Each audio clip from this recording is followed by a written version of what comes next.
नमस्कार। आज हम भगवत गीता के एक बहुत ही खास अध्याय पर बात करने वाले हैं। जी। अध्याय 9, नाम है राजविद्या राजगुह्य योग। ये सीधे कृष्ण और अर्जुन का संवाद है कुरुक्षेत्र के मैदान से।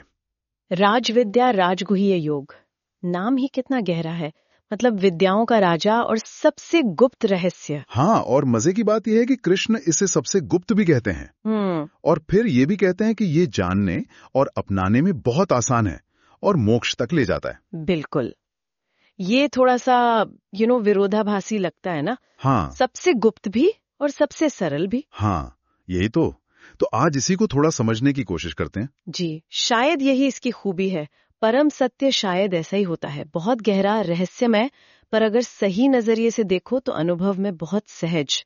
कृष्ण अर्जुन को ये इसीलिए बता रहे क्योंकि अर्जुन में वो श्रद्धा है, वो सुनने को तैयार है। ठीक है, तो इसे खोलते हैं। कृष्ण अपने बारे में क्या बताते हैं? उनका स्वरूप कैसा है?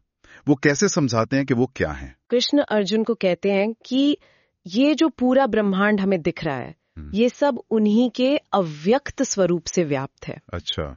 मतलब सारे जीव, सारी चीजें, सब उन्हीं में है। जैसे धागे में मोती पिरोए होते हैं। हाँ। पर, और ये बहुत महत्वपूर्ण है, वो कहते हैं सब मुझ में है पर मैं उनमें नहीं हूँ। ये थोड़ा समझने वाला पॉइंट है। मतलब कि वो इन चीजों से बंधे नहीं है, सीमित नहीं है। वो सृष्टि को बनाते हैं, उसे संभालते हैं, लेकिन वो उस पर निर्भर नहीं है, उससे प्रभावित नहीं होते। ये समझना थोड़ा सा मुश्किल है। सब कुछ उनमें है पर वो उनमें नहीं। क्या कोई उदाहरण दिया है कृष्ण ने इसे आसान बनाने के लिए? हाँ, बिल्कुल। एक बहुत ही सुंदर उदाहरण है। वो कहते हैं आकाश की तरह सोचो। आकाश, अच्छा। जैसे हर जगह बहने वाली हवा हमेशा आकाश में ही रहती है ना? हाँ। पर आकाश हवा से लिपटता नहीं है, वो अप्रभावित रहता है, हवा से गीला या मैला नहीं होता। सही बात है। बिल्कुल। वैसे ही ये सारी सृष्टि, सारे प्राणी भगवान में ही है, उन्हीं के आधार पर टिके हैं। पर भगवान खुद इससे बिल्कुल अलग, निर्लेप रहते हैं। निर्लेप मतलब डिटैच्ड? हाँ, बिल्कुल।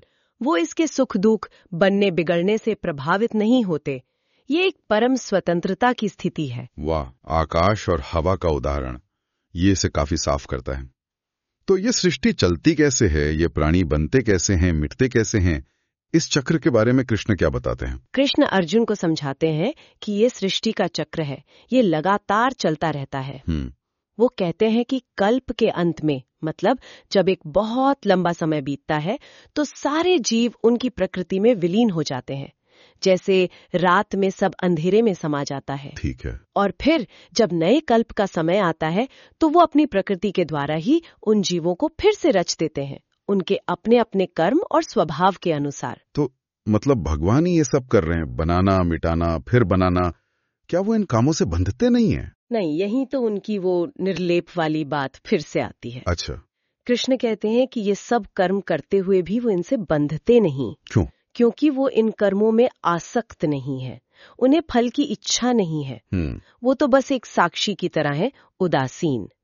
ये सब उनकी अध्यक्षता में उनकी प्रकृति कर रही है। जैसे समझें कि राजा ने आदेश दे दिया और मंत्री काम कर रहे हैं। राजा सीधे उसमें लिप्त नहीं है। कुछ वैसा। ठीक है, समझ आ रहा है। अगर भगवान इतने सर्वव्यापी हैं, करता है और फिर भी निर्लेप हैं, तो फिर ऐसा क्यों है कि कुछ लोग उन्हें पहचान पाते हैं और कुछ बिल्कुल नहीं? क्या कारण है इसका? हाँ, ये बहुत बहुत अहम सवाल है और कृष्ण यहाँ ज्ञानी और अज्ञानी का फर्क बिल्कुल साफ करते हैं। वो कहते हैं कि जो मूढ़ लोग हैं, जिनकी बुद्धि भ्रमित है, वे उनके परम भाव को नहीं जानते। अच्छा। जब भगवान मनुष्य रूप में आते हैं, जैसे कृष्ण खुद अर्जुन के सामने थे, तो ऐसे लोग उन्हें एक साधारण इंसान समझ लेते हैं। हाँ, ये तो होता है। वो उनके अविनाशी, सबके स्वामी वाले स्वरूप को नहीं जान पाते, इसलिए उनकी अवहेलना करते हैं, मजाक उड़ाते हैं। उनकी आसुरी या राक्षसी प्रकृति उन्हें भगवान को पहचानने ही नहीं देती। और जो पहचान लेते हैं, जिन्हें ज्ञानी कहा गया है, उनका क्या? वो कैसे देखते हैं भगवान को? कृष्ण उन्हें महात्मा कहते हैं। ये वो लोग हैं जो दैवी प्रकृति के सहारे रहते हैं। महात्मा? हाँ, वे भगवान को सभी प्राणियों का आदि कारण और अविनाशी जानकर बिल्कुल अनन्य मन से उनकी भक्ति करते हैं। किस तरह से करते हैं भक्ति? कई तरीके बताते हैं, कुछ लोग लगातार भगवान के नाम और गुणों का कीर्तन करते हैं, कुछ लोग दृढ़ संकल्प से व्रत और साधना करते हैं, कुछ प्रेम से उन्हें नमस्कार करते हैं और कुछ तो बस हर समय उनकी उपासना में ही लगे रहते हैं। यानी भक्ति के कई रूप हैं। हाँ, और कृष्ण ये भी कहते हैं कि कुछ लोग ज्ञान यज्ञ से भी उपासना करते हैं। ज्ञान यज्ञ? हाँ, मतलब ज्ञान के रास्ते से। वो भगवान को एक रूप में देखते हैं, जैसे कोई अपना इष्ट देव, या अनेक रूपों में, जैसे प्रकृति के अलग अलग स्वरूपों में, या फिर विश्व रूप में, मतलब हर चीज में भगवान को देखकर पूजते हैं। असल बात है उन्हें पहचानना और उनसे जुड़ना। कृष्ण भक्ति पर इतना जोर क्यों दे रहे हैं? ज्ञान मार्ग, कर्म मार्ग भी तो है। भक्ति में ऐसी क्या खास बात है जो इसे राज विद्या बनाती है? कृष्ण यहाँ ये साफ करते हैं कि भक्ति का मार्ग सीधा है, आसान है, और इसमें प्रेम का भाव मुख्य है। प्रेम? हाँ, वो कहते हैं, मैं ही क्रतु हूँ, मैं ही यज्ञ हूँ, मैं ही स्वधा, मैं ही औषधि, मैं ही मंत्र, मैं ही घी, मैं ही अग्नि, और हवन की क्रिया भी मैं ही हूँ। मतलब सब कुछ वही है? हाँ, वो ये बता रहे हैं कि हर धार्मिक काम का, हर अर्पण का सार वही है। इसलिए जो भक्त सिर्फ उन्हीं पर ध्यान लगाकर पूरी श्रद्धा से उन्हें भजते हैं, वो सीधे उन्हीं को पाते हैं। भक्ति दिल को सीधे भगवान से जोड़ती है। लेकिन समाज में तो बहुत से लोग अलग अलग देवी देवताओं की पूजा करते हैं। उनकी पूजा का क्या होता है? क्या वो बेकार जाती है? कृष्ण क्या कहते हैं इस बारे में? ये एक बहुत ही प्रैक्टिकल सवाल है और कृष्ण इसका जवाब देते हैं। वो कहते हैं कि जो लोग श्रद्धा से दूसरे देवताओं को पूजते हैं, हाँ, वे भी असल में उन्हीं की पूजा कर रहे होते हैं। अच्छा। पर उनका तरीका अविधि पूर्वक होता है। मतलब उन्हें ये ज्ञान नहीं होता कि सारी पूजाओं के असली भोक्ता और स्वामी तो कृष्ण ही हैं। इस ज्ञान के बिना वे उन देवताओं से मिलने वाले फल भोग कर वापस संसार में आ जाते हैं। तो मतलब पूजा बेकार नहीं जाती, पर उसका फल लिमिटेड होता है। हाँ, कुछ ऐसा कह सकते हैं। कृष्ण कहते हैं, देवताओं को पूजने वाले देवलोक जाते हैं, पितरों को पूजने वाले पितृलोक, भूतों को पूजने वाले भूत योनि को, लेकिन जो मेरे भक्त हैं वे मुझे ही प्राप्त होते हैं। अच्छा, तो चुनाव भक्त का है कि उसे कहाँ पहुँचना है? बिल्कुल। अनन्य भक्ति मतलब सिर्फ कृष्ण पर टिकी भक्ति, सीधे उन्हीं तक ले जाती है और वही परम लक्ष्य है। ये बात तो समझ आई, पर क्या भगवान अपने भक्तों में भेदभाव करते हैं? क्या कोई उन्हें ज्यादा प्यारा है, कोई कम? दुनिया में तो ऐसा दिखता है अक्सर। हाँ, ये सवाल मन में आता है, लेकिन कृष्ण बहुत साफ कहते हैं, समा अहम सर्वभूतेषु न मे द्वेष्यो अस्ति न प्रियः। इसका मतलब मैं सभी प्राणियों में समान रूप से हूँ, न कोई मुझे बुरा लगता है, न कोई खास प्यारा है। भगवान की कृपा तो सबके लिए बराबर है, जैसे सूरज की रोशनी। लेकिन फिर वो आगे ये भी कहते हैं, ये भजन्ति तुमाम भक्त्या मयि ते तेषु चाप्यहम्। मतलब जो मुझे भक्ति से भजते हैं वो मुझ में है और मैं उनमें हूँ। ये तो फिर भेदभाव जैसा नहीं लगता? नहीं, ये भेदभाव नहीं है, ये रिश्ते की गहराई है। अच्छा, कैसे? इसे ऐसे समझिए, सूरज की रोशनी तो सबके लिए है, पर जो अपना चेहरा सूरज की तरफ करता है उसे ही उसकी गर्मी और रोशनी सीधे महसूस होती है ना? हाँ, सही बात है। वैसे ही भगवान का प्रेम और कृपा सबके लिए है, पर जो भक्ति से अपना दिल उनकी तरफ मोड़ता है वो उस दिव्य प्रेम को महसूस करता है। भगवान के साथ उसका एक खास आपसी रिश्ता बन जाता है। ये भक्त का चुनाव है, भगवान का पक्षपात नहीं। और इस भक्ति की सबसे अच्छी बात क्या है? क्या इसके लिए कोई खास क्वालिफिकेशन चाहिए? कोई खास तरह का इंसान होना जरूरी है? सबसे खूबसूरत बात है इसकी उदारता। ये सबके लिए है। कृष्ण कहते हैं कि अगर कोई कितना भी बड़ा पापी या दुराचारी क्यों न रहा हो, अगर वो सब कुछ छोड़कर अनन्य भाव से सिर्फ मेरा भजन करता है तो उसे साधु ही मानना चाहिए। क्यों?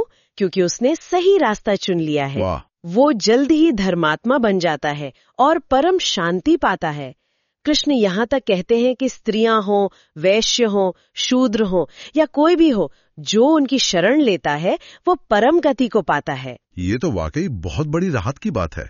इससे तो लगता है कि रास्ता सबके लिए खुला है। बिल्कुल। लेकिन ये भक्ति करना, क्या ये बहुत मुश्किल है? क्या इसके लिए महंगे चढ़ावे चाहिए, बड़े बड़े यज्ञ, मुश्किल कर्मकांड? बिल्कुल नहीं।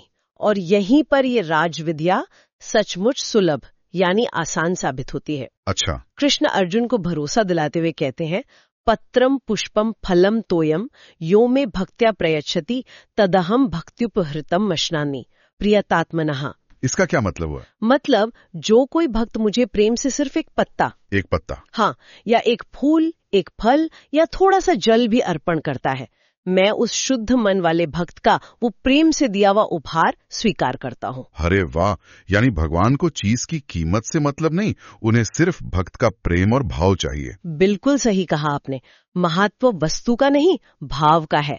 भक्ति दिल की पुकार है, दिखावा नहीं। एक गरीब का प्रेम से चढ़ाया पत्ता भगवान को प्यारा है, और शायद एक अमीर का घमंड से चढ़ाया सोने का पहाड़ भी उतना कीमती न हो उनकी नजर में। ये बात भक्ति को सबके लिए संभव बनाती है। ये तो हुई पूजा या अर्पण की बात, लेकिन हमारे रोज के काम, हमारा जीवन, उसे भक्ति से कैसे जोड़ें? अर्जुन तो युद्ध के मैदान में थे, उन्हें तो कर्म करना ही था। हम सब भी अपने अपने काम करते हैं। कृष्ण इसका भी बहुत सीधा और प्रैक्टिकल तरीका बताते हैं।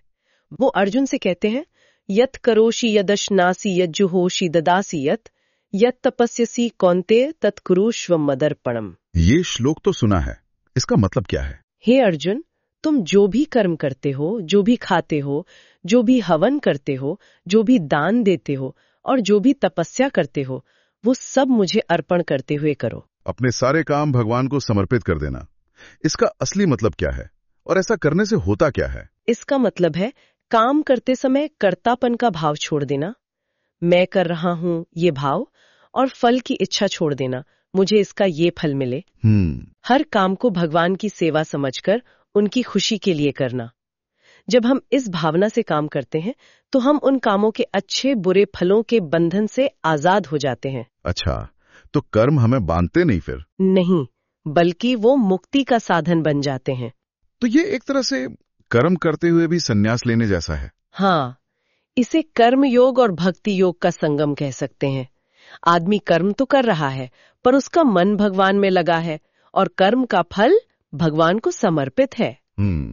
इस तरह कर्म करते हुए भी वो कर्म बंधन से मुक्त होकर आखिर में भगवान को ही पाता है। इस अध्याय के अंत में कृष्ण अर्जुन को क्या फाइनल आश्वासन, क्या भरोसा दिलाते हैं? कृष्ण एक बहुत ही शक्तिशाली और प्रेरणा देने वाला आश्वासन देते हैं।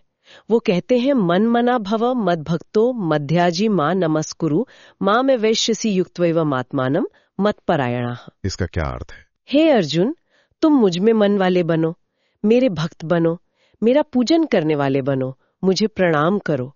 इस प्रकार आत्मा को मुझ में लगाकर मेरे परायण होकर तुम निश्चित रूप से मुझे ही प्राप्त होगे। ये भक्त के लिए सबसे बड़ा भरोसा है कि अगर वो पूरी तरह से भगवान की शरण ले ले तो भगवान उसे जरूर अपनाएंगे और अपने पास बुला लेंगे। तो ये था भगवद गीता का अध्याय 9, राज विद्या राज्य कोई है योग। अगर संक्षेप में देखें तो ये अध्याय हमें ज्ञान के उस रहस्य को बताता है जो सबसे बड़ा भी है और सबसे आसान भी। हाँ, और वो है भक्ति का मार्ग। बिल्कुल, हमने देखा कि कैसे भगवान ही हर कण में है, पर फिर भी उससे अलग हैं, आकाश की तरह। ज्ञानी उन्हें पहचानकर भक्ति करते हैं, जबकि अज्ञानी उन्हें साधारण मनुष्य समझकर भटकते रहते हैं। और ये भी समझा कि किसी भी देवता की पूजा आखिर में भगवान तक ही पहुंचती है, लेकिन सिर्फ उन्हीं पर ध्यान लगाकर की गई भक्ति का रास्ता सबसे सीधा है और सबसे अच्छा फल देता है। और शायद सबसे अहम बात ये कि भगवान सबके लिए समान है, कोई भेदभाव नहीं। सही। उन्हें प्रेम से दिया गया एक पत्ता भी मंजूर है, और अपने हर काम को उन्हें सौंपकर हम कर्मों के बंधन से मुक्त होकर उन्हें पा सकते हैं। इसीलिए शायद इसे भक्ति का हृदय भी कहते हैं, है ना? हाँ, क्योंकि ये पूरी तरह से प्रेम, श्रद्धा, समर्पण और भगवान की कृपा की बात करता है। बिल्कुल, ये सिर्फ बुद्धि से समझने की नहीं, बल्कि दिल से महसूस करने की चीज है। और जाते जाते एक सवाल मन में आता है जिस पर श्रोता भी सोच सकते हैं। हाँ, बताइए। कृष्ण कहते हैं कि हमारे सारे कर्म, खाना पीना, दान, तप, सब उन्हीं को अर्पण कर दो, मदर्पणम। जी। अगर सब कुछ उन्हीं को अर्पित है तो फिर कर्म के फल का सिद्धांत कैसे काम करता है? क्या हमारे कर्मों का फल फिर भी हमें मिलता है, या अर्पण करने से वो पूरी तरह भगवान के खाते में चला जाता है? हमारे कर्मों की अपनी आजादी और उनके परिणाम का क्या होता है जब हम उन्हें भगवान को अर्पण कर देते हैं? इस मदर्पणम का गहरा मतलब क्या है? ये वाकई एक गहरा सवाल है। इस पर सोचने से शायद कर्म और भक्ति के रिश्ते की और परतें खुले। इस पर विचार जरूर कीजिएगा। आज के लिए बस इतना ही।